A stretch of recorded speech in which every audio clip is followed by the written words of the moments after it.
USA versus Iran, the Steel Triangle closing. Hello everyone, welcome to another strategic briefing here on the channel.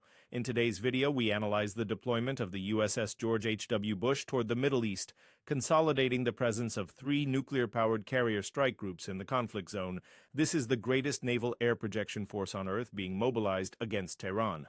Absolutamente Propaganda is an agency with nearly 3 decades of know-how and a strong presence in the Brazilian and international markets, focused on developing portals, powerful visual identities, Google SEO optimization, social media management, Google Ads, and consulting for YouTube creators. Projects that convey credibility and innovation. If your brand seeks a platform that converts or wants to dominate networks like Facebook and Instagram, get in touch and request your quote right now. Absolutamente's work will surprise you. Contact details and links follow here in the description. The Pentagon is finalizing the deployment of 3 nuclear supercarriers simultaneously to Middle Eastern waters. This is the highest density of U.S. naval weaponry in the region since the fall of the Iraqi regime in 2003. The signal sent is overwhelming. The Iranian regime is besieged on all flanks, from the Mediterranean, the Red Sea, and the Sea of Oman. There is no escape.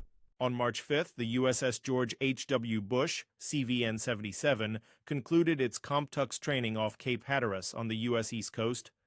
This protocol is the final readiness phase that any naval fleet must pass before being deployed for real combat operations. The Bush is the 10th and final vessel of the Nimitz class with 100,000-ton displacement and nuclear propulsion. Carrier Strike Group 10, the formation led by the Bush, carries a heavy arsenal. It includes a Ticonderoga-class guided missile cruiser, acting as the Air Defense Command Center, plus 4 Arleigh Burke destroyers equipped for air interception and Tomahawk missile strikes.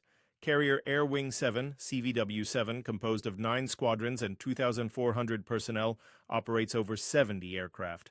Among the flight groups are the legendary Jolly Rogers, VFA-103 flying Super Hornets, along with Growler electronic warfare aircraft, Hawkeye early warning planes, and Seahawk helicopters for subhunting and rescue. During readiness tests, the Air Wing performed 1,586 sorties in 28 days, with nearly 1,400 arrested landings across day and night shifts. These are brutal metrics proving the capability to sustain 24-hour war tempo operations. The Bush will cross the Atlantic toward the Mediterranean in a journey of up to 14 days. This means it should reach its strike zone in the second half of March, exactly when the offensive against Iran enters its decisive phase. The USS Gerald R. Ford, CVN-78, the world's most modern carrier and leader of its class, had been operating in the eastern Mediterranean since February. From there, it coordinated the initial waves of Operation Epic Fury, launching Super Hornets and Growlers against Iranian facilities. However, on March 5th, satellite data and official Defense Department images confirmed that the Ford and its escort crossed the Suez Canal heading south, entering the Red Sea. This move follows a dual tactical logic. First, the Ford gets closer to Iranian territory. In the Red Sea, its jets reach targets in the Arabian Peninsula and the Persian Gulf, with less reliance on Israel-based tankers. Second, and more urgent, the Ford now guards the Bab el-Mandeb Strait, the critical choke point where Yemen militias have threatened maritime traffic in recent years. Notably, the Ford is on a record-breaking deployment, having left Norfolk in June 2025, totaling over 250 days at sea, with stay expected through May. The USS Abraham Lincoln, CVN-72, is the asset closest to Tehran and has been the main hub for Epic Fury missions since February 28th. The Lincoln operates between the Arabian Sea and the Gulf of Oman, with Strike Group 3, its aircraft bombing Iranian bases, and its ships launching Tomahawk missiles at ground targets. Central Command revealed that by early March, U.S. forces had neutralized nearly 2,000 objectives with precision.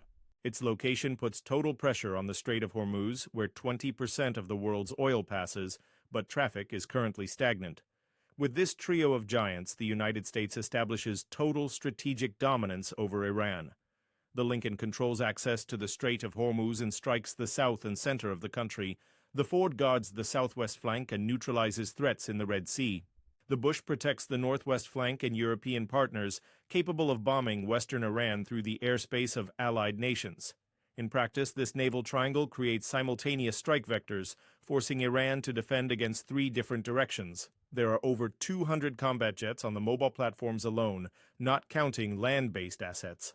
This logistical structure solves the rotation problem. With 3 groups, the U.S. sustains relentless bombing without exhausting crews. And what is left of the adversary? The Iranian Navy has been virtually annihilated. Reports indicate over 30 warships destroyed, including the drone carrier and the frigate Iris Dana, sunk by a nuclear submarine. The first such kill in 8 decades. Survivors seek asylum in neutral ports like the ship Makran, which attempted refuge in Sri Lanka fearing the next strike. Iran has lost the power to contest the sea. What remains are land-based ballistic missiles and drones, which are being hunted day and night by air forces. The arrival of the 3rd carrier is definitive proof that Washington will sustain the pressure until the end. The question now is whether the leadership in Tehran, with its fleet at the bottom of the ocean and defenses in tatters, will accept a diplomatic exit before the Steel Triangle finalizes the ultimate siege. If this content was relevant, leave a like, and if you aren't subscribed yet, join the channel. Turn on notifications to follow every development of this crisis.